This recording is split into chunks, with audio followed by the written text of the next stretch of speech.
Did you know that there actually is a best time to have a PTO or a PTA meeting? Yes, like everyone asks, like, is there really a good time, or should you be jumping around trying to see what works in your community? But in fact, there actually is a really like one single best time. That's what we're going to talk about in this video today. If we haven't yet met, I'm Christina Heideck. I'm a PTO and family engagement expert, and I have been to quite a few PTO meetings in my time, and so I have a lot of information to share with you, so let's get right to it. First, I think the reason that this comes up, and I have lots of leaders who are popping into my inbox and saying, Christina, when should I have the meeting? Because it seems like no one is coming. And we've tried having it one month on a Monday at 12 p.m. and the next month on a Thursday at 6 p.m. and another month on, Wednesday at 4 p.m. And we're not getting like a majority of people to come. And it's really frustrating. And the trying to please everybody, that's kind of like the biggest problem with that strategy is you have to understand you're not going to be able to please everyone. Like not everyone is going to be able to come, but participation in your PTO or PTA should not be predicated on whether or not they can come to meetings. Like those two things are not holding hands. They are not aligned at all. So if the only way that someone could know what is going on in your school parent group is by coming to a meeting, that's a mistake. Okay. So that's a topic for like another video. So let's just set that to the side, but just know that. This video is brought to you by the Meeting Success Kit. Want to more confidently run meetings? Are you looking to boost participation and attendance at your PTO or PTA meetings? This resource bank has the exact systems you need to do just that and more with simple hacks anyone can do, no matter the experience level or name of the group. The best time for a meeting where you actually start to please more and more people, and it's counterintuitive. It's by sticking with the same day of the month, like the same actual Monday, Tuesday, Wednesday, Thursday at the same time. Okay, if you have multiple times, like I've also heard from some groups that they're like, okay, well, we're trying splitting. So we do multiple meetings per month for people who can come at different times. So we have one at noon and then we have another one at 7. That to me, I was like, oh my God, that sounds like a lot. I remember when I was especially a newer volunteer, newer leader for my PTO, if I'd had to run 2 meetings a month, like multiple meetings a month, I think I would have lost my mind. And I think that's asking like a lot of the leaders to try and do that. And I also think it's a really poor strategy for many reasons. Let me just name a couple. One being, you're going to have fractured conversations. I don't know. I just don't know how that would like work seamlessly, especially because the best meetings are when all of the people are in the room at the same time so that you can fully discuss an idea and you're not waiting for the opinion or the information that another volunteer or maybe the teacher or the teacher liaison or the principal might have. Like it's best when everybody kind of comes together to talk together.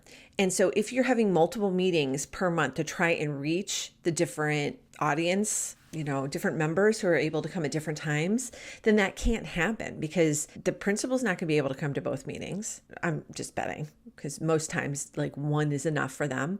The teacher liaison, well, they're busy during the day. They're teaching, so they're not going to be able to come.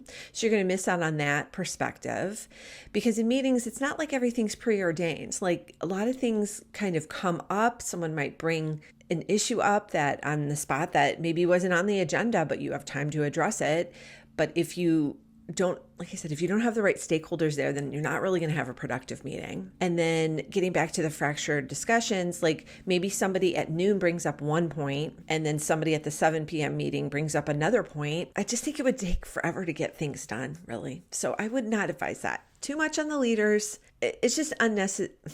I don't think it's necessary. That sounds like really judgy, but sorry. I just kind of feel like you have to pick a time and go with it because that allows people to get everything scheduled on their calendar because a lot of meetings or a lot of organizations that have monthly meetings, they are meeting on the same day of the month. So it's like the second Tuesday of the month at 7 p.m.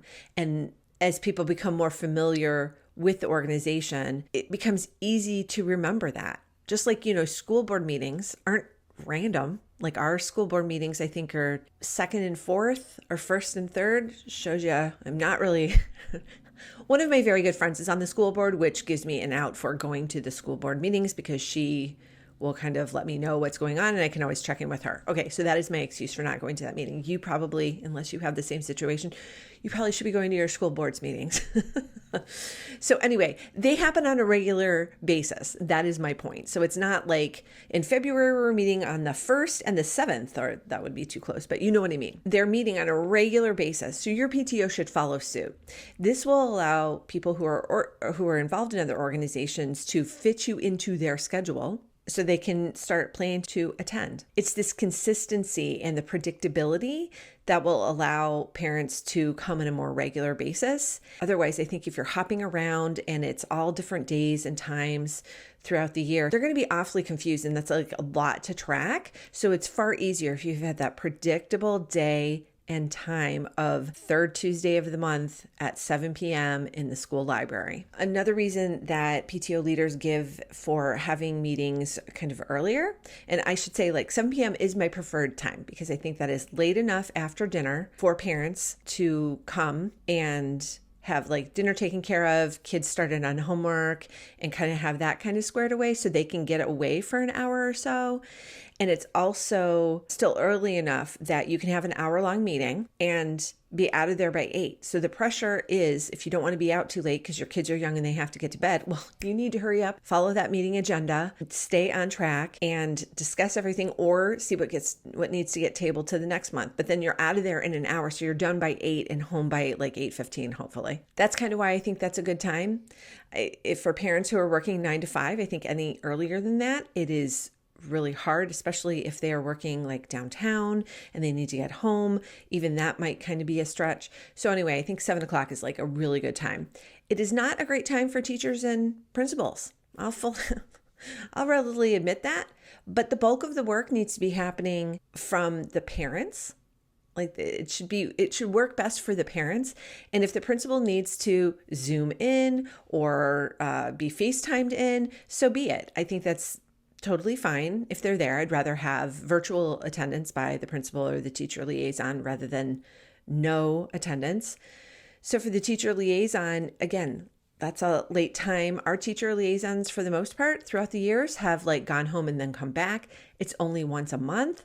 Again, that's a whole like how to structure your teacher liaison position and how to maybe make suggestions to the staff for how to make it work. That's a whole separate conversation. The bottom line is don't try and please everybody. You're just not going to be able to do that because there's just too much going on.